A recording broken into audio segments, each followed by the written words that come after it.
اوعى تكون فاكر انك انت جمعت فلوس وربنا مطلعك. انت ربنا اختارك. ناس كتير معاها فلوس اللي ما لقاش امكانيه، اللي وصل المطار ورجع على حاجه غلط، فربنا اختارك. انت رايح للرسول عليه الصلاه والسلام بتعمل حجه. كل واحد ينزل الحمام يجدد وضوءه وينوي العمره بتاعته، وينوي من اول ما انت تكون تحت عند الحمام هتلاقي المسجد. انوي لا قدر الله الطيار وهو طاير قال احنا فوق الميقات وانت نايم، لو انت نويت وانت في المسجد انت خلاص دخلت في صفه العمره والدنيا معاك تمام، عشان ما تعيش حتى لو نايم. انوي انتوا اول ما تعدوا الجوازات تنزل تصلي ركعتين وتجدد وضوءك. طبعا كل واحد مجرد ما ينوي عليك محظورات الاحرام، ليه 4 اركان ما ينفعش توقعوا منهم ركن. الركن الاول وهو الاحرام. ان شاء الله تنوي من هنا، من اول ما تحرم، من اول ما تنزل في مطار جده التلبيه سنه واجبه. لبيك اللهم لبيك، لبيك لا شريك لك لبيك، ان الحمد والنعمه لك والملك لا شريك لك. دخول اي مسجد بتخش برجلك اليمين، بعد كده بتقول دعاء دخول اي مسجد اللي هو بسم الله والصلاه والسلام على رسول الله، اللهم اغفر لي ذنوبي وافتح لي ابواب رحمتك، اعوذ بالله العظيم وبسلطانه القديم من الشيطان الرجيم. طبعا الدعاء ليه 3 حاجات. الحاجه الاولى ان انا احمد ربنا الاول واثني عليه. انا مش جاي يا رب اغفر لي يا رب سامحني، انا الاول لو داخل لحد بتقوم مش شيك ولابس وتقول له حضرتك ويا فندم، فانت تتادب مع ربنا في الدعاء. الاول تحمد ربنا وتثني عليه وتحمده على كل الرزق ان هو اصلا اختارك في المكان ده. انت هتبقى في مكان كان فيه الرسول عليه الصلاه والسلام والصحابه. انت وانت بتطوف فوقك بالظبط البيت المعمور، في 70,000 ملك بيطوف حواليك. يعني قال لك البيت المعمور ده لو سقط هيسقط فوق الكعبه مباشره. فتخيل بقى انت ما فيش احسن انك تحمد ربنا. تحمد ربنا لان الدعاء بالنيه.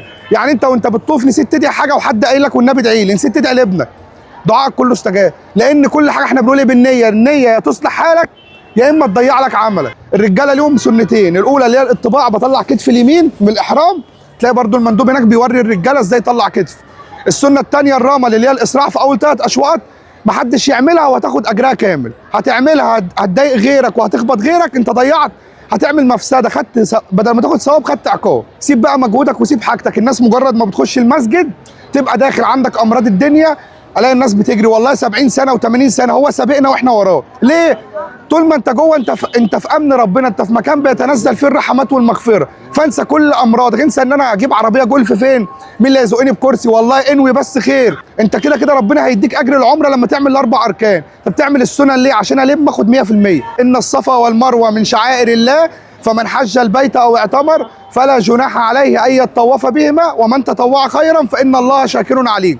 دي بقولها في بدايه كل شوط مره واحده. في دعاء تاني بقوله في بدايه كل شوط 3 مرات، افضل واقف ظهري للجبل ومتجه للقبله.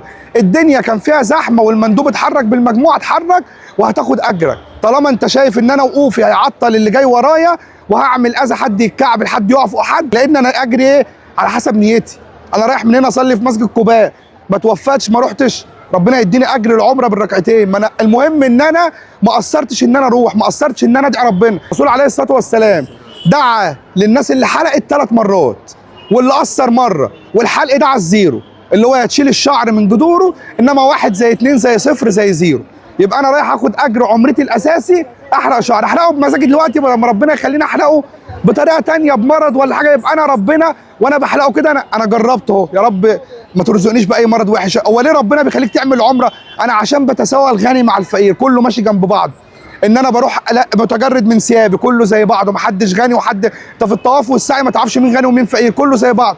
يبقى انا ربنا بيذكرني بيروض نفسي، فانا في شعري اخد اجري 3 مرات. ما تقولش اعمل عمره الثانيه والثالثه، ربنا يطلع لك شعر والحلاق هناك عارف ازاي يحلق لك، حتى لو انت حلاق اقرع هو عارف ازاي يحلق لك، ما ده المتعارف عليه هناك. يبقى انا ما ضيعش من نفسي اجر واحد ولا حسنه واحده ان انا اقول ايه ده انا احلق على 2 ولا 1، اصل في عمرات. ربنا ان شاء الله هيتقبل، حتى لو الحلاق ماشي على شعرك كده وما فيهوش شعر هتاخد الاجر ما فيهوش مشكله. بعد ما يعدي عليك 3 ليالي ان شاء الله تعمل عمره كل يوم عادي. بس انت ما تنساش ان انا رايح ربنا جابني، انا مش جاي اخد العمره كفاره لما بينهم، والعمره بتجري بالرزق. فانا ادعي ربنا ان يجيبني تاني وان هو يرزقني. انا والله بيجي معانا ناس بيبقى طالع العمره مستلف فلوسها والاقيه في نفس السنه جاي معانا تاني.